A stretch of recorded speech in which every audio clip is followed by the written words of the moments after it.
வணக்கம். சிறகடிக்க ஆசை சீரியலில் இனி என்ன நடக்க போகுது அப்படின்னு தான் பார்க்க போகிறோம். இங்கே மீனா ஃபோன் பண்ண உடனே பதறிக்கிட்டு முத்து மீனாவும் கிளம்பி போகிறாங்க அங்கே ஆஸ்பத்திரிக்கு. அங்கே போனால் என்னாச்சு அப்படின்னு சொல்லி சீதாட்ட கேட்கும்போது, அதை ஏன் கேட்குறீங்க, முதல்ல வாங்க அப்படின்னு சொல்லி கூப்பிட்டு போகிறாங்க அந்த ரூமில் போய் காமிக்காங்க. அதை பார்த்துட்டு மீனாவுக்கும் முத்துக்கும் ஒன்றும் ஓடலை. அங்கே கிறிஸ் அழுதுகிட்டே இருக்கான். இதை பார்த்துட்டு, சீதா நீ முன்னாடியே கால் பண்ண வேண்டியதானே அப்படிங்கும்போது, மாமா எனக்கு ஒன்றுமே ஓடலை, வீட்டில் பக்கத்தில் இருந்தவங்க திடீர்னு ஒரு மாதிரி ஆகிட்டாங்கன்னு சொல்லி சேர்த்துட்டாங்க. அங்கே ஆஸ்பத்திரியில் செக் பண்ணி பார்க்கும்போது அவங்க சாப்பாடே சாப்பிடாம ரொம்ப நாள் இருந்திருப்பாங்க நாட்டு இருக்குது. அதனால் அவங்க இந்த மாதிரி ஆகிட்டாங்க. இப்போ அவங்களுக்கு ஊட்டம் ஏறிக்கிட்டு இருக்கு, ஏறினப்புறம் சரியாயிரும்னு நினைக்கிறேன் அப்படிங்கிறாங்க. இங்கே ரோகிணியோட அம்மா மனசில் பூராமே கல்யாணி எப்போ வருவா, எப்படி கிறிஷை கூப்பிட்டு போவா, எனக்கு இப்படி ஆயிடுச்சு, என்னால் கண்ணு கூட முழிக்க முடியலையே அப்படின்னு சொல்லி அவங்க மனசுக்குள்ளே நினச்சிக்கிட்டே இருக்காங்க. பக்கத்தில் முத்து மீனா சவுண்டு வேறு கேட்குத, நம்ம எங்கே இருக்கோம் அப்படின்னு சொல்லி அவங்க யோசிச்சுட்டே இருக்காங்க மனசுக்குள்ளே. இங்கே கிறிஷ் அழுதுகிட்டே இருக்கும்போது, மாமா நான் உங்களுக்கு ஃபோன் பண்ணணும்னு நினச்சேன், எங்கள் அம்மா தான் உங்கள்கிட்ட பேசக்கூடாதுன்னு சொன்னாங்க, அதனால தான் பேசலை அப்படிங்கும்போது, சரிடா உங்கள் அம்மாவுக்கு கால் பண்ணு அப்படிங்கும்போது, எங்கள் அம்மாவுக்கு நான் ஃபோன் பண்ணி பார்த்தேன் மாமா, அவங்க ஃபோனையே எடுக்க மாட்றாங்க அப்படிங்கும்போது, மீனா நீ வேணால் கால் பண்ணி பாரு அப்படின்னு சொல்லி சொல்கிறாங்க. கிறிஸ் செல்லுலேயும் கால் பண்ணி பார்க்குறாங்க. அதில் அம்மானு இருக்குது, அது கால் பண்ணுறாங்க, அவங்க எடுக்கவே மாட்றாங்க. ஏங்க எத்தனை ஃபோன் பண்ணாலும் எடுக்க மாட்றாங்க அப்படிங்கிறாங்க. கிறிஸ் வேறு எதுவும் நம்பர் இருக்கா அப்படிங்கிறாங்க. இல்லை எங்கள் அம்மாட்ட ஒரு நம்பர் தான். பாட்டிக்கு என்ன ஆச்சு மாமா அப்படின்னு கேட்குறாங்க. அவங்க தூங்குறாங்கப்பா, வா நம்ம சாப்பிட்லாம் அப்படின்னு சொல்லி கேண்டீனில் கூட்டி போய் சாப்பாடு வாங்கி கொடுக்காங்க. அப்போ சீதாட்ட போய் கேட்காங்க, ஆஸ்பத்திரி அந்த டாக்டர்கிட்ட கூட்டி போய் கேட்காங்க என்னாச்சு அவங்களுக்கு அப்படிங்கும்போது, தம்பி இன்னும் ஒரு வாரத்துக்கு அவங்க ரெஸ்ட் இங்கே இருந்து எடுத்தாகணும் அப்படிங்கிறாங்க. அப்போ சரி டாக்டர் அப்படின்னு சொல்லும்போது சீதா சொல்கிறாங்க, மாமா இன்றைக்கி நான் பார்த்துக்குறேன், நீங்கள் வீட்டுக்கு கிளம்புங்க, ரொம்ப நேரம் இருந்துட்டீங்க அப்படிங்கும்போது, சீதா பார்த்துக்கோ, நைட்டு நானும் மீனா வந்துடுறோம் அப்படின்னு சொல்லி கிறிஷை கூப்பிட்டு வீட்டுக்கு போகிறாங்க. அங்கே ரோகிணி இருக்காங்க. கிறிஷை பார்த்தோன்னே கிறிஷன் இங்கே வந்திருக்கான் அப்படின்னு சொல்லி அவங்க அம்மாவுக்கு கால் பண்ணுதாங்க. அவங்க நம்பரு சுவிட்ச் ஆஃப் ஆகி போச்சு. இங்கே கிறிஷை பார்த்துட்டு அவங்க அம்மா கண்ணை காமிச்சிட்டு வா அப்படின்னு கூப்பிட்றாங்க. உடனே கிறிஷுக்கு சரியான கோபம் அவங்க அம்மா மேலே. நம்ம எத்தனை ஃபோன் பண்ணோம், நம்ம மம்மி எடுக்கவே இல்லை, இப்போ நம்மளை கூப்பிட்றாங்க, நம்ம எதுக்கு போகணும், நம்ம அத்தையோடையும் மாமாவோட தான் இருக்கணும்னு சொல்லிட்டு இருந்துகிட்டே இருக்காங்க. இங்கே ரோகிணிக்கு ரொம்ப கடுப்பாக இருக்குது. எங்கள் அம்மா ஃபோன் எடுக்க மாட்றாங்க, இப்போ என்னன்னா கிறிஷுங்க இருக்கான், ஒரு வேளை எங்கள் அம்மா என்னையே கேட்காம வழக்க கொடுத்துட்டாங்களா, இவங்களெல்லாம் நான் சும்மா விட மாட்டேன் அப்படின்னு சொல்லி நினைக்காங்க. இப்போ வீட்டிலேருந்து வெளில போனால் என்கிட்ட காசே இல்லையே, இந்த ஆன்ட்டி வேறு இல்லையே, இப்போ என்ன பண்ணுறது அப்படின்னு சொல்லி முழிக்காங்க. அப்போ தான் பார்க்காங்க மீனா பர்ஸை அங்கங்கே வச்சுருக்காங்க. இதை பார்த்தோன்னா ரைட்டு அப்படின்னு சொல்லிட்டு அதில் நைஸாக அதில் ஒரு 100 உருவுறாங்க. உருவிட்டு ஒரு ஆட்டோவை பிடிச்சி நேராக ரோகிணியோட அம்மா வீட்டுக்கு போயிடுறாங்க.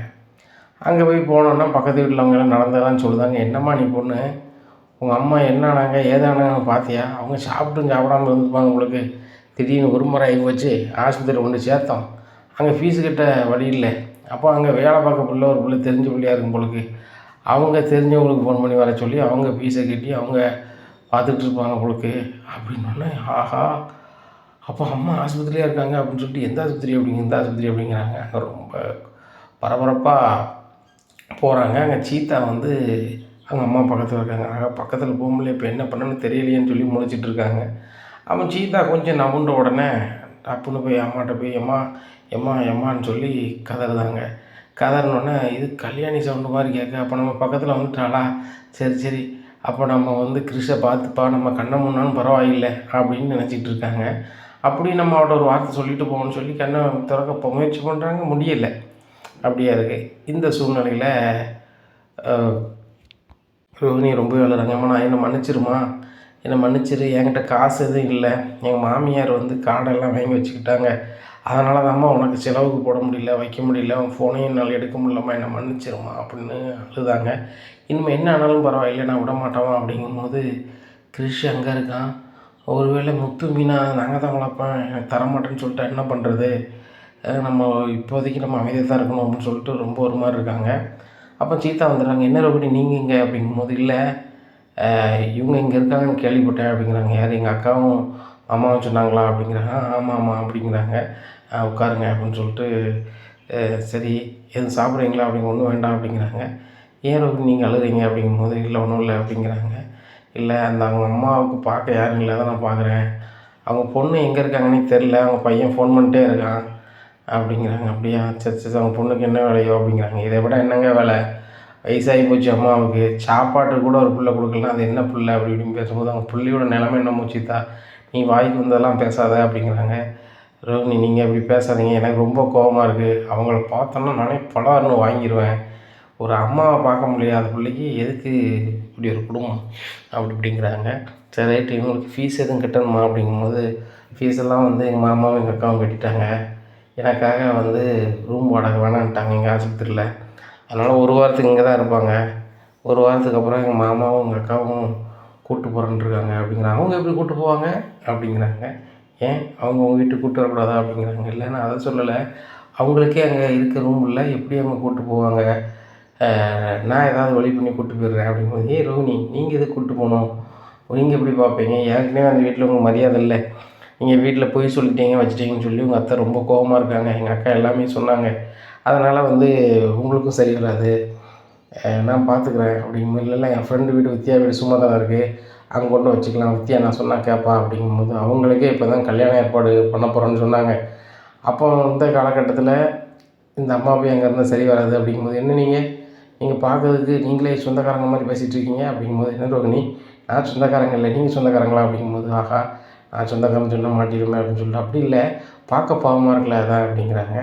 உங்கள் இறக்கத்துக்கு நன்றி, அப்படி வேறு வழியே இல்லைன்னா கூட எங்கள் வீட்டுக்கு கூட நான் எங்கள் அம்மாட்ட சொல்லி கொண்டு போய்க்கிறேன் அப்படிங்கும்போது, சீதா உங்கள் வீடே சின்ன வீடு, நீங்கள் எப்படி இவங்களுக்குன்னு தனியாக ஒரு பெட்ரூம் போட்டு பார்ப்பீங்க அப்படிங்கும்போது, இல்லை எங்கள் ஹாலில் தான் நாங்கள் எல்லோரும் தூங்குவோம், அதுலேயே நாங்கள் ஓரமாக கட்டில் போட்டு வச்சுக்குவோம் அப்படிங்கும்போது, உங்கள் வீடே சின்ன வீடு அப்படிங்கும்போது, இல்லை நாங்கள் சமாளிச்சுக்கிறோம் அப்படிங்கும்போது, முத்து மீனா வந்துடுறாங்க.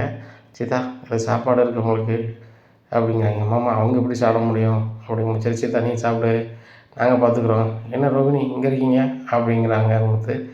ஒன்றும் இல்லை, கேள்விப்பட்டேன் பார்க்க வந்தேன் அப்படிங்கும்போது, மாமா நீங்களும் அக்காவும் தானே சொல்லியிருக்கீங்க, அதை கேட்டு தானே ரோகிணி வந்திருக்காங்க அப்படிங்கும்போது, அவங்க 2 பேரும் எதுவுமே சொல்லலை. அப்போ ரோகிணி பையன் அப்படி கிளம்பி போயிடுறாங்க. என்ன செய்யணும்னு தெரியல, கிறிஷ் வீட்டில் தான் இருப்பான், அவன்கிட்ட நைஸாக பேசணும் அப்படின்னு சொல்லி அவங்க போகிறாங்க. இவங்க கிறிஷை வீட்டில் விட்டு தான் வந்திருக்காங்க. அங்கே விஜயா வீட்டில் இல்லை, விஜயா வந்து ராஜேஸ்வரி வீட்டு ஃபங்க்ஷனுக்கு போயிருக்கிறதுனால வீட்டில் யாரும் இல்லை அப்படிங்கிறனால கிறிஷை அண்ணாமலைட்ட விட்டு வந்திருக்காங்க.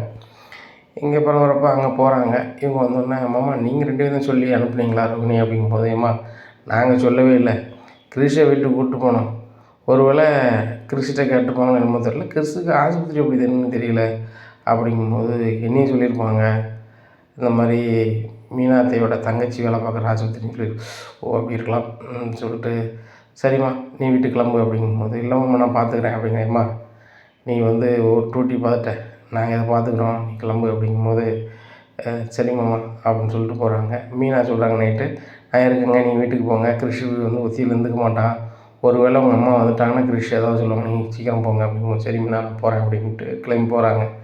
இங்கே முத்து வரதுக்கு முன்னாடி கிறிஸ்ட்ட வந்து ரோகிணி பேசுகிறாங்க, டேய் இந்த வீட்டுக்கு ஏன்டா வந்தால் வச்சாங்கும்போது, என்கிட்ட நீ பேசாதம்மா, பாட்டி வந்து எந்திக்கவே மாட்டுறாங்க, தூங்கிட்டே இருக்காங்க, அவங்கள எழுப்பி பார்க்குறேன் முடியலை, ஆஸ்பத்திரி கொண்டு இருந்த பிறகும் நீ ஃபோன் பண்ணால் எடுக்க மாட்டேறம்மா, எனக்கு கோபமாக இருக்குது, நான் அவன்கிட்ட பேசவே மாட்டேம்மா அப்படின்னு சொல்லிட்டு இருக்கும்போது முத்து வந்துடுறாரு. என்னடா ஏன்டா பேச மாட்டேன் அப்படிங்கும்போது ரோகிணியே பார்க்குறாங்க. ஓ இவங்க இப்போ ஒரு முறை உன்னைய வந்து ஏசிட்டாங்களா, சரி சரி நான் பார்த்துக்கிறேன், கிறிஸ்வா நம்ம சாப்பிடுவோம் அப்படிங்கிறாங்க. சரி அங்கிள் நம்ம சாப்பிடுவோம்னு சொல்லி சாப்பிட்றாங்க. இங்கே ரோகிணிக்கு ரொம்ப கஷ்டமாக இருக்குது, கிறிஸு பேச மாட்டேங்கான், அம்மா பக்கத்தில் என்னால் இருக்க முடியல, எங்களோட அம்மா தான்னு சொல்ல முடியலை, நான் என்ன பண்ண போகிறேன்னு புரியலையே அப்படின்னு சொல்லி ரொம்பவே கதறாங்க. வித்யாவுக்கு ஃபோன் பண்ணி, வித்யா எங்கள் அம்மாட்ட நான் போக முடியலடி, நீனா போய் பாரு அப்படிங்கும்போது, இந்த மாதிரி சூழ்நிலையும் நீ சுயநலமாக தான் இருப்பியாடி, உன் வாழ்க்கையை காப்பாற்றுறதுக்கு தான் பார்ப்பியா, உங்கள் அம்மாவுக்கு இப்படி இக்கட்டான கடைசி நேரத்தில் கூட நீ வந்து எதுவுமே பண்ண மாட்டேனே அப்படிங்கிறாங்க. நான் என்னடி பண்ண முடியும், என் வாழ்க்கையில் நான் வந்து செய்யக்கூடாது செஞ்சுட்டேன், மனோஜை கல்யாணம் முடிச்சிட்டேன், அது நான் பணக்காரின்னு சொல்லியிருக்கவே கூடாது அப்படிங்கும்போது, நீ வந்து சொன்னது சரிதான், அது நீ முன்னாடியே சொல்லியிருக்கணும், எல்லாத்தையுமே நீ சொல்லியிருந்து ஓகே இருந்தாங்கன்னா கல்யாணம் முடிச்சிருக்கணும், இல்லைன்னா தேவையில்லைன்னு இருந்திருக்கணும். இப்போ பாரு இங்கேயும் சொல்ல முடியல அங்கேயும் சொல்ல முடியாமல் இருக்க, ஆனால் இது வந்து ரொம்ப தப்பு ரோகிணி, உங்கள் அம்மா தான் உனக்கு முக்கியம், கிறிஸ் தான் முக்கியம், அதை விட உனக்கு என்னடி வேணும், உன் வாழ்க்கைக்காக அவங்கள நீ வந்து தியாகம் பண்ண போறியா அப்படிங்கும்போது, எனக்கு என்ன பண்ணனே தெரில, இப்போதைக்கு நான் வந்து தியாகம் தான் பண்ணணும், எனக்கு என் மனோஜ் தான் முக்கியம் அப்படிங்கும்போது, ஃபோனை வைடி இவ்வளோ சுயநலமாக இருக்குது அப்படின்னு சொல்லி வித்யா பயங்கரமாக பரபரப்பாக போகிறாங்க. வித்யா அவங்களுக்கு எப்படி தெரியும் அப்படிங்கிறாங்க. ரோகிணி தான் சொன்னாங்க, கஷ்டமாக போச்சு, நான் வேணா இருந்துக்கிறேன் மீனா, நீங்கள் வேணா கிளம்புங்க அப்படிங்கும்போது, இல்லை வித்யா நீங்கள் கல்யாண பொண்ணு, நீங்கள் வந்து ஆஸ்பத்திரியில் இருக்க வேண்டாம், நீங்கள் நேரத்தில் வீட்டுக்கு கிளம்புங்க அப்படின்னு சொல்லி வித்யாவை அனுப்பிவிட்டுறாங்க. மீனா இரவு பூரா இருக்காங்க. அங்கே ரொம்ப நேரம் கழிச்சு விஜயா வீட்டுக்கு வர்றாங்க. இங்கே கிறிஷ் பையன் கட்டிலில் காலில் தூங்கிட்டு இருக்காங்க. இதை பார்த்தோன்னே விஜயாவுக்கு சரியான கோவம் வந்துருக்குது. ஏங்க அது யாருங்க அந்த பையன் அப்படிங்கும்போது, அதை யார் நம்ம வீட்டுக்கு வரோம்ல கிறிஷ் அந்த பையன், எதுவும் சத்தம் போடாதவா நம்ம ரூமில் போய் பேசிக்கலாம்னு சொல்லி ரூமுக்கு கூப்பிட்டு போகிறாங்க. ஏங்க அவனை இந்த பையனை கொண்டு மேலே விட்டுற சொல்லுங்கள் அப்படிங்கும்போது, யார்கிட்ட கொண்டு விடுவான், நம்ம விடுறதுக்கு யாருமே இல்லை, அவங்க பாட்டி தான் அவனை பார்த்துட்டு இருந்தாங்க, அவங்க அம்மா ஏதோ வெளிநாட்டில் இருக்குன்னுச்சு, அப்புறம் வந்துச்சு, இப்போ எங்கே இருக்குன்னே தெரியல, எங்கள் அம்மாவுக்கு ஃபோன் பண்ணாலும் எடுக்க மாட்டேங்குதான், பாட்டி சாப்பிடாமே இருந்திருக்கும் போலுக்கு, அதனால் வந்து திடீர்னு மூச்சு பேச்சு இல்லாமல் ஆகிட்டாங்க, அவங்கள ஆஸ்பத்திரியில் வச்சுருக்காங்க, மீனை தான் கூட இருக்கா அப்படிங்கும்போது, என்னங்க இது என்ன தரும சித்திரமா, வரவங்களுக்கும் போகிறவங்களுக்கும் என் வீட்டில் தான் இடமா அப்படிங்கும்போது, விஜயா வாய்க்கு வந்தாலும் பேசாத, இல்லாதவங்களுக்கு நம்ம ஏதாவது ஒன்று செஞ்சால் அதுக்கு உண்மையிலே கண்டிப்பாக பிரயோஜனம் தான் படும், நீ கொஞ்சம் தேவையில்லாமல் பேசாத அப்படிங்கும்போது, இல்லைங்க அந்த பையன் இந்த வீட்டில் கூட நான் முத்தை எழுப்பி நான் சொல்ல போகிறேன் அப்படிங்கும்போது, விஜயா நான் இது வரைக்கும் உங்கள்கிட்ட வந்து பெரிய அளவில் கோவப்பட்டதில்லை, நீ கோவப்பட வச்சிடாத, அமைதியாக இரு அப்படிங்கிறாங்க. இந்த மனுஷன் இப்படி பண்ணுறாரு, இப்படி இங்கே விடியட்டும் அப்படின்னு சொல்லி நினச்சிட்ருக்கேன். காலையிலே விடியுது. இங்கே மீனா சீத்தா வந்தோன்னே வச்சுட்டு இங்கே வந்து வீட்டில் சமையல் வேலை பார்த்துட்ருக்காங்க. உடனே விஜயா கேட்குறாங்க, என்னடி நினச்சிட்ருக்க நீனும் புருஷனும், ரோட்டில் போகிறவங்கெல்லாம் கூப்பிட்டு வந்து சாப்பாடு கொடுக்குது என்ன சித்திரமாக நினச்சிட்ருக்கீங்க, உங்கள் 2 பேருக்குமே இந்த வீட்டில் சாப்பாடு செய்கிறது பெரிய விஷயம் அப்படிங்கும்போது முத்து சொல்கிறாரு, இந்த வீட்டினுடைய மளிகை சாமான்லேருந்து எல்லாமே நாங்கள் செலவு கொடுக்குறோம் அப்படிங்கும்போது, அப்போ நீங்கள் கொடுக்கீங்க, இந்த சின்ன பையனுக்கு யார் கொடுக்கா அப்படிங்கும்போது, இந்த சின்ன பையனுக்கும் வந்து நீங்கள் வந்து பார்த்து கணக்கு தான் பார்த்துட்ருப்பீங்களா, அவனுக்கு நாங்கள் கூடுதலாக கொடுக்க நாங்கள் கொடுத்துட்றோம், அவங்க பாட்டிக்கு உடம்பு சரியாவது வரைக்கும் அவன் இங்கே தான் இருப்பான் அப்படிங்கும்போது, அதெல்லாம் சம்மதிக்க முடியாது, வைக்க முடியாது அப்படிங்கிறாங்க. என்ன பண்ண சொல்லுதாங்க, விஜயா மனசாட்சி இல்லாமல் பேசாத, அது சின்ன பிள்ளை, என்ன சாப்பிடட்டும் வைக்கட்டும் அப்படிங்கிறாங்க. சாப்பிடுதாங்க, சாப்பிட்டு பரப்பிட்டு பாட்டியை பார்க்க கூட்டி போயிருந்தாங்க. அங்கே போனோன்னா பாட்டிகிட்ட எவ்வளவோ கூப்பிட்டு பார்க்காங்க, முழிக்கவே இல்லை. அப்புறம் செக் பண்ணி பார்த்துட்டு மருத்துவச்சி சொல்லுதாங்க, ஒரு வாரத்தில் சரியாயிருன்னு பார்த்தோம், ஒரு வாரம் கழிச்சு நீங்கள் வீட்டுக்கு தான் கூட்டி போண்டிருக்குன்னு நினைக்கிறேன், ஒரு நர்ஸை மட்டும் அடிக்கடி உங்கள் வீட்டில் வந்து பார்க்குற மாதிரி வச்சு விடுவோம், வேறு வழி கிடையாது, இவங்க வந்து முழிக்கவே மாட்டுறாங்க, அவங்களுக்கு ஒரு தன்னம்பிக்கை வேணும், நம்ம முழிச்சிடணும் நமக்கு ஒன்றுமே இல்லைன்னு சொல்லிட்டு, ஆனால் அவங்க மனசுக்குள்ளே ஏதோ ஓடிட்டுருக்கு, இல்லை மனசுக்குள்ளே ஏதோ ஒரு கவலை இருக்குது, அதனால தான் அவங்களால முயற்சி பண்ண முடியல அப்படிங்கும்போது, சரிங்க அப்படின்னு சொல்லிட்டு ஒரு வாரம் பார்க்குறாங்க. ஒரு வாரம் கழிச்சு இங்கே வீட்டுக்கு கூப்பிட்டு வந்துடுறாங்க. இங்கே வீட்டுக்கு கூப்பிட்டு வந்து விஜயா பயங்கரமாக ஆடுதாங்க. அது எப்படி அந்த பையன் இருந்ததே எனக்கு பிடிக்கல, அம்மாவை கூட்டி வந்து நீங்கள் அந்த பாட்டியை கூட்டி வந்து நீங்கள் வச்சுருக்காவா, இது சரி வராது, எங்க வெளியே போனால் வெளியே போய் சொல்லுங்க அப்படிங்க. விஜயா என்ன நீ பேசிகிட்டு இருக்க, அவங்க எங்கே இருக்கோம் ஏது இருக்குன்னு தெரியாமல் வந்துட்டுருக்காங்க, அந்த சின்ன பையனை பார்க்க ஆள் இல்லை, முத்து மீனா அவங்களுக்கு நல்லாவே பழக்கம் அப்படிங்கும்போது, ஏங்க இந்த பையனை வளர்க்குறதுக்கு அவங்க கேட்டாங்க, அந்த கிளவி கொடுக்கல, இப்போ அந்த கிளவி ஒன்று பார்த்துட்டு அவங்களுக்கு கொஞ்சமாவது கூறு இருக்காங்க அப்படிங்கும்போது, அவங்க நல்லாவே கூறு இருக்குது சிதனாமிரு அப்படிங்கிறாங்க. இங்கே முத்து மீனா அவங்க நல்லாவே பார்த்துட்ருக்காங்க. ஒரு வாரமும் ரோகிணியை வந்து பக்கத்துலேயே அவங்க அம்மா அவங்க இந்த பக்கம் வணக்கம் எல்லோரும் எப்படி இருக்கீங்க, வீட்டில் நல்லா இருக்காங்களா, இப்படி இருக்கும்போது விஜயா வீட்டில் யாரும் இல்லை. அப்போ ரோகிணிகிட்ட தான் சொல்லிட்டு போகிறாங்க, முத்து மீனாவும் கொஞ்சம் பார்த்துக்கோங்க, கிறிஸுக்கு வேறு கொஞ்சம் உடலுக்கு சரியில்லாமல் இருக்குது, நாங்கள் ஆஸ்பத்திரி கூப்பிட்டு போயிட்டு வரோம் அப்படின்னு சொல்லி இவங்க 2 பேரும் போயிடுறாங்க. ரோகிணி நான் பார்த்துக்கிறேன் அப்படிங்கிறாங்க. யாருமே இல்லை அப்படின்னு சொல்லி கதை உடச்சிட்டு, அம்மா நான் வந்து கல்யாணிம்மா, நான் இருக்கிற வீட்டில் தான்ம்மா இருக்கேன், இந்த வீட்டில் நான் தான் மகன் என்னால் சொல்லவே முடியலம்மா, என்னை மன்னிச்சிருமா அப்படி இப்படிங்கிறாங்க. இங்கே அவங்க அம்மாவுக்கு எல்லாமே காது கேட்குது, முழிக்க முடியல, முழிச்சு எழுந்திரிச்சிட்டாக்க இன்னும் இந்த வீட்டை விட்டு கிளம்பிடலான்னு பார்க்குறாங்க, அவங்களால முடியல, ஆனால் பேசுறது எல்லாமே கேட்குது. அப்போது நர்ஸு வந்து காலிங் பெல்ல அமுக்குறாங்க. உடனே கதவை திறந்துட்டு வாங்க அப்படிங்கிறாங்க. செக் பண்ணி பார்க்குறாங்க, அவங்களுக்கு எந்த முன்னேற்றமும் இல்லை. அவங்க மனசுக்கு வந்து தெம்பு வந்துச்சுன்னா கண்டிப்பாக எழுந்திரிச்சிருவாங்க, அது மட்டும் அவங்களுக்கு வரணும் அப்படின்னு சொல்லி நினைக்கிறாங்க, சொல்கிறாங்க. சரி அப்படின்னு சொல்லிட்டு போயிடுறாங்க. இப்படியா இருக்குது இந்த சூழ்நிலையில் முத்து மீனா வந்துடுறாங்க. கிறிஷை கூப்பிட்டு வராங்க. கிறிஷுக்கு ஒன்றும் இல்லை அப்படிங்கிறாங்க. அப்போ ஏன் ரோகிணி அழுகிறீங்க அப்படின்னு சொல்லி மீனா கேட்குறாங்க. இல்லை அந்த அம்மாவுக்கு இப்படி இருக்குல்ல, பார்க்கும்போதே கஷ்டமாக இருக்குது அப்படிங்கும்போது, தேங்க்ஸ் ரோகிணி, நீங்களாவது சப்போர்ட்டாக இருக்கீங்களே அப்படிங்கிறாங்க. இல்லை இந்த அம்மாவுக்கு இங்கே இருக்கிறதோட பேசாமல் என் ஃப்ரெண்டு வித்யா வீட்டில் கொண்டு வச்சுருவோமா அப்படிங்கிறாங்க. இல்லை வித்யாவுக்கு புதுசாக கல்யாணம் ஆக போதில்லை, அங்கே கொண்டு வச்சா நல்லா இருக்குமா அப்படிங்கும்போது, இல்லை ஆன்ட்டி வந்து இங்கே ஏதாவது சொல்லுவாங்க, நான் பேசாமல் வித்யா வீட்டில் வைக்கலாம், நான் வித்யாட்ட கேட்குறேன் அப்படிங்கும்போது, முத்து சொல்கிறாரு, இல்லை இல்லை நம்ம இங்கேன்னா பார்த்துக்கலாம், வித்யா வீட்டுக்கு நம்ம மெனக்கிட்டு போய் பார்க்கணும், அது கஷ்டம், இங்கேயே இருக்கட்டும் அப்படின்னு விட்டுறாங்க. இப்போ உங்களுக்கு படுக்க ரூம் இல்லையே அப்படிங்கும்போது, நாங்கள் மொட்டை மாடிலையோ ஹால்லையோ எங்கேனாலும் பார்த்துக்குவோம், ஒன்றும் பிரச்சனை இல்லை விடுங்க அப்படிங்கிறாங்க. சொன்னேன் ரோகிணிக்கு வேறு அதுக்கு தவிர வேறு வழியும் கிடையாது, எதுவும் பேசவும் முடியல. மனோஜ் வந்து விஜயாட்ட சொல்கிறாங்க, ஏம்மா அவங்கள வெளியே கிளம்பி போக சொல்லுமா, அவங்கள எதுக்குமா நம்ம வீட்டில் வைக்கணும், ஹாலில் வந்து அவங்க இருக்காங்க, நம்ம வீட்டுக்கு யாராவது வந்து நல்லா இருக்காது, அதுபோக நான் பெரிய பிஸ்னஸ்மேன், என்னை பார்க்க நிறைய பேர் வருவாங்க வைப்பாங்க அப்படின்னுட்டு முத்து கேட்குது. உன்னை பார்க்க பெரிய பிஸ்னஸ்மேன் ஒன்று வரமாட்டான், நீ வாங்கி வச்சுருக்கலாம் கடன்காரங்க வேணால் வருவாங்க, கடன்காரங்க இவங்கள பார்த்துட்டு ஐயோ பாவம் உனக்கு வந்து பிறகு வேணாலும் தான்னு சொல்லிட்டு போங்க தவிர்த்து உனக்கு இவங்களால உதவி கிடையாது அப்படிங்கிறாங்க. உடனே ரோகிணிக்கு சரியான போகுது. மனோஜ் அவங்களே இக்கட்டான சூழ்நிலை இருக்காங்க, அவங்கள போய் நீ வந்து ஃபோன் வைக்கணும்னு சொல்லிட்டு இருக்க, என்ன நினச்சிட்டு இருக்க அப்படிங்கும்போது, ரோகிணி நான் உங்ககிட்ட பேச விரும்பலை, அதுபோக எங்கள் அம்மா அவன்கிட்ட பேசக்கூடாதுன்னு சொல்லியிருக்காங்க அப்படிங்கும்போது, விஜயா வந்து ரோகிணிட்டு வராங்க. இங்கே பாரு ரோகிணி, நீ வேலை பார்க்க அந்த சம்பளம் என்கிட்ட ஒரு தடவை நிப்பாட்டிக்க, தேவையில்லாமல் வந்து மனோஜ்கிட்ட பேசுகிறது வைக்கிறது, பழைய மாதிரி ஆன்ட்டிங்கிறது, நீ பார்த்தோன்னே சிரிக்கிறது, வணக்கம் போடுறது, இந்த மாதிரி சொல்லலாம் இருக்கக்கூடாது, அவங்களுக்கு நீ என்ன சப்போர்ட் பண்ணிக்கிட்டு இருக்க அப்படிங்கிறாங்க. உடனே இல்லை ஆண்டி சாரி ஆண்டி அப்படிங்கிறாங்க. சரி போ அப்படின்றாங்க. அப்போ முத்து வந்து மீனாட்ட சொல்கிறாங்க, மீனா நம்மளுக்கு இவங்க சொந்தக்காரங்க யார், இவங்க மொவா யாருன்னு நம்மளுக்கு தெரியலை, நம்ம பேசாமல் இவங்க அம்மாவை பேப்பரில் போட்டு இவங்க சொந்தக்காரங்களுக்கு நம்ம தகவல் சொல்லுவோமா அப்படிங்கிறாங்க. ஏங்க அவங்களுக்கு குமரிப்பாளையம் தாங்க, பேசாமல் குமரிப்பாளையத்துக்கு போய் அவங்க சொந்தக்காரங்க வீடு எங்கே இருக்குன்னு விசாரிச்சிருமா அப்படிங்கும்போது, ரைட்டு அப்படின்னு சொல்லிட்டு இவங்க 2 பேரும் நேராக குமரிப்பாளையத்துக்கு போகிறாங்க. குமரிப்பாளையத்துக்கு போய் அவங்க சொந்தக்காரங்க அட்ரஸ் வாங்குதாங்க. அது யாருன்னா ரோகிணியோட சித்தி அட்ரஸ்ஸு.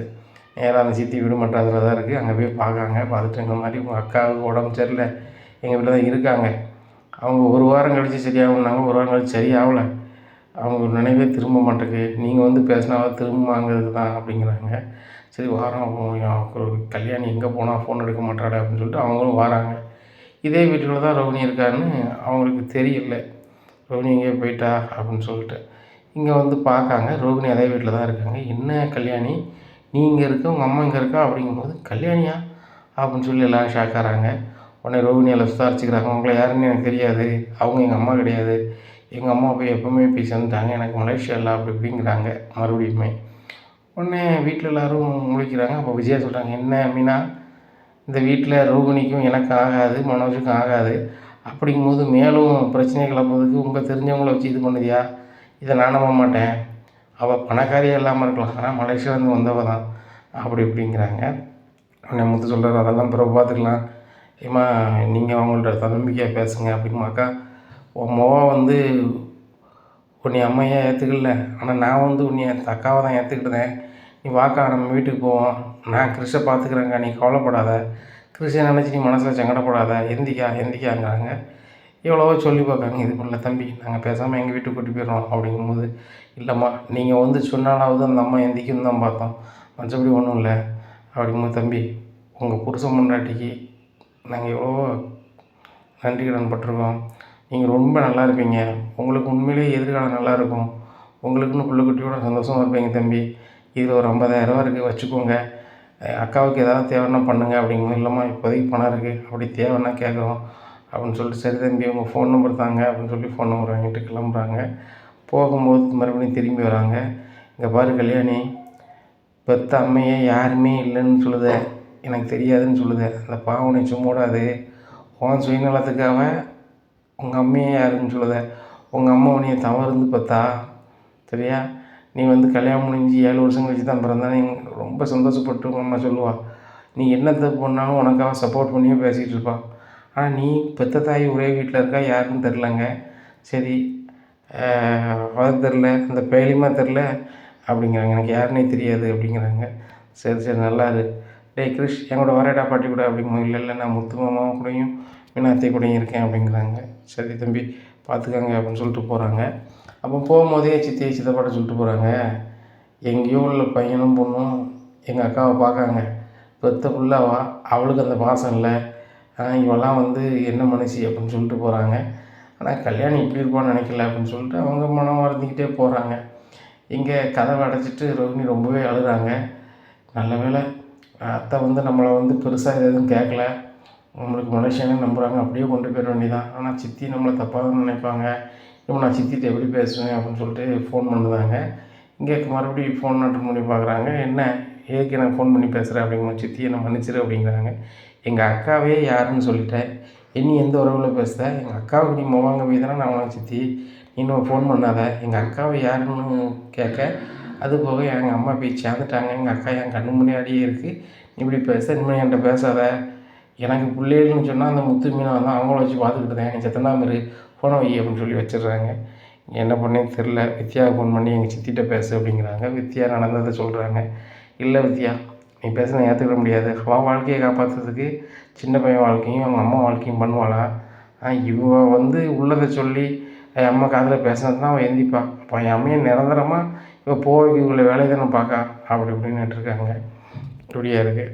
இப்படியே 2-3 நாள் போகுது. அப்புறம் வந்து நர்ஸு டாக்டர் வந்து செக் பண்ணி பார்க்காங்க.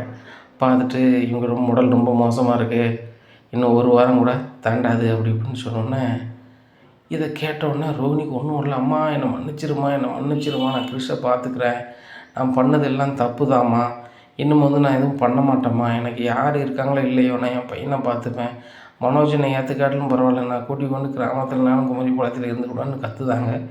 இதை பார்த்துட்டு டோட்டல் ஃபேமிலியே அப்படியே ஸ்டன் ஆகி ஒரு மாதிரி நிற்குது. உடனே விஜய், என்னடி சொல்லிகிட்டு இருக்கு அப்படிங்கிறாங்க. அத்தை, இதுக்கு மேலே நான் மறைக்க விரும்பலை, இது எங்கள் அம்மா, இது என் பையன் அப்படிங்கிறாங்க. இதை கேட்டால் மனோஜ், ரோகிணி நீ என்ன சொல்கிற அப்படிங்கிறாங்க. உள்ளதை தான் சொல்கிறேன், இது வரைக்கும் நான் சொன்னதெல்லாம் போய் தான், எனக்கு மலேசியம் கிடையாது, எதுவும் கிடையாது, நான் பணக்காரி இல்லைன்னு எப்படி உங்களுக்கு தெரிஞ்சிச்சோ அதே மாதிரி நான் வாழ்க்கையை மறைச்சி தான் இங்கே வந்திருக்கேன், இவன் தான் என் பையன் அப்படிங்கும்போது, ஆமாம் இவங்க தான் எங்கள் அம்மா, இவங்க தான் வந்து முத்து மாமாட்டையும் மீனாத்தை கூடயும் பேசக்கூடாதுன்னு சொன்னாங்க, எங்கள் பாட்டிகிட்டையும் சொன்னாங்க அப்படிங்கும்போது, டே கிருஷி என்னடா சொல்கிறேன் அப்படிங்கிறாங்க. ஆமாம், நான் உங்களுக்கு வந்து காமிக்கேன், நாங்கள் இருக்க வீட்டுக்கு என்னை கூப்பிட்டு போங்க மாமா அப்படிங்கிறாங்க. இங்கே நேராக அங்கே போகிறாங்க, வீட்டில் உள்ள ஃபோட்டோஸ் எல்லாத்தையும் எடுத்து வீட்டுக்கு இங்கே வராங்க. அத்தை, நான் சொன்னோம்ல இதான் என் பையன், ஏம்மா நீ எந்திமா அப்படிங்கிறாங்க. இங்கே ரோகிணி பேசுகிறத பார்த்தோன்னா அவங்க அம்மாவுக்கு நல்லா கேட்குது. ஆகா, ரோகிணி வீட்டில் எல்லாத்தையும் சொல்லிட்டா, இனிமேல் நம்ம அவளுக்கு முடிஞ்சதை செய்யணும், நம்ம அந்த வீட்டில் மன்னிப்பு கேட்டால் தான் அவன் வாழ்க்கை நல்லாகும் அப்படின்னு சொல்லி அவனை ஈஸியாக கண்ணை முழிச்சு பார்க்காங்க. எல்லோரும் இருக்காங்க. உடனே எங்கே கண்ணை முழிச்சிட்டாங்க அப்படிங்கும்போது, அம்மா எந்திங்க அப்படிங்கிறாங்க. ஐயா, எங்களை மன்னிச்சிருங்க, என் கல்யாணி வந்து உங்கள் பையனை விரும்பிட்டா, அதனால தான் இவ்வளோ பொய் சொல்லியிருக்கா, அவளை மன்னிச்சிருங்க அப்படிங்கும்போது விஜயா சொல்கிறாங்க. உடனே எல்லோரும் இந்த வீட்டை விட்டு கிளம்பிடுங்க அப்படிங்கும்போது அண்ணாமலை சொல்கிறாங்க.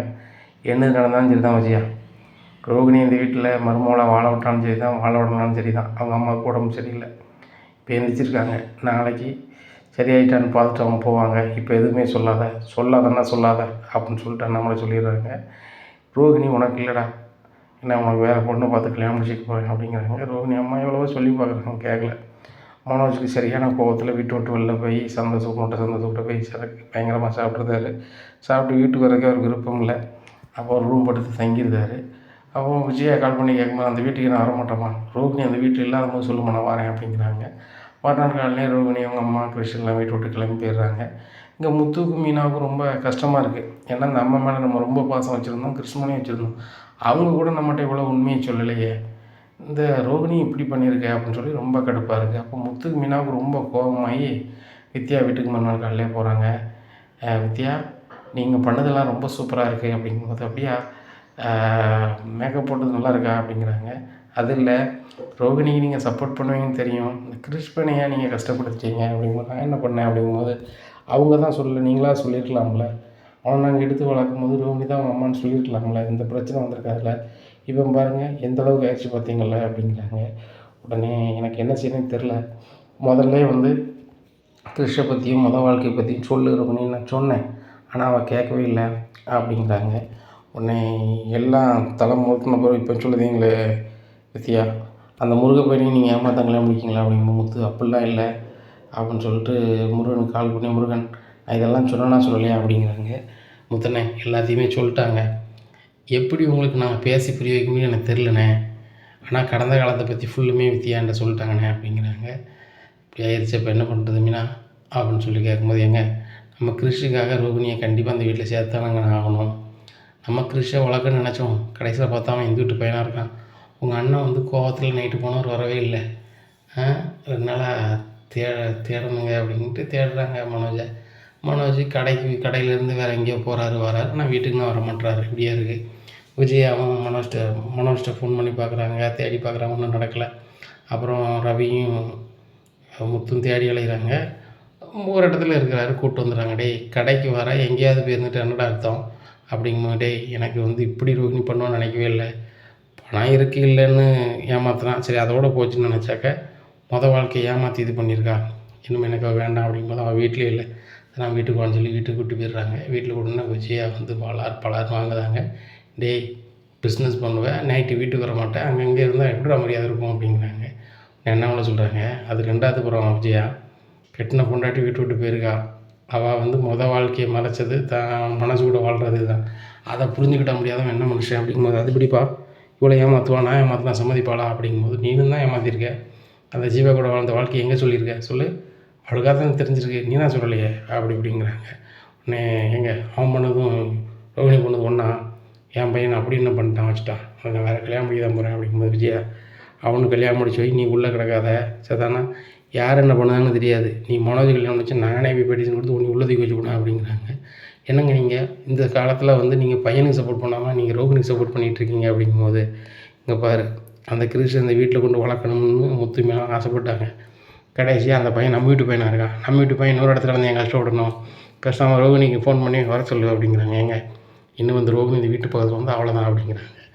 அண்ணாமலை இதெல்லாம் மீறி ரோகிணி கால் பண்ண, ரோகிணி நீ கிறிஷை கூப்பிட்டு வீட்டுக்கு வா அப்படிங்கிறாங்க. இங்கே கிறிஷை கூப்பிட்டு வீட்டுக்கு வந்துடுறாங்க. வந்தோடனே மனோஜுக்கு சரியான கடுப்பாகி வீட்டை விட்டு வெளில போயிடுறாங்க. பார்த்தீங்களாங்க ரோகிணிக்கும் அந்த மோனோ ஒன்று இருக்கும்போது மனோஜ் மறுபடியும் வெளியே போயிட்டான். அப்படிங்கும்போது அவன் சின்ன பையன் வருவான் அப்படின்ட்டு முத்து சொல்கிறாரு. இப்படி நாட்கள் நகருது. கடைய உடையில் அடைச்சிடுறாரு. இப்போ கடங்காரங்களுக்கு பூரா கடுப்பாயிருது.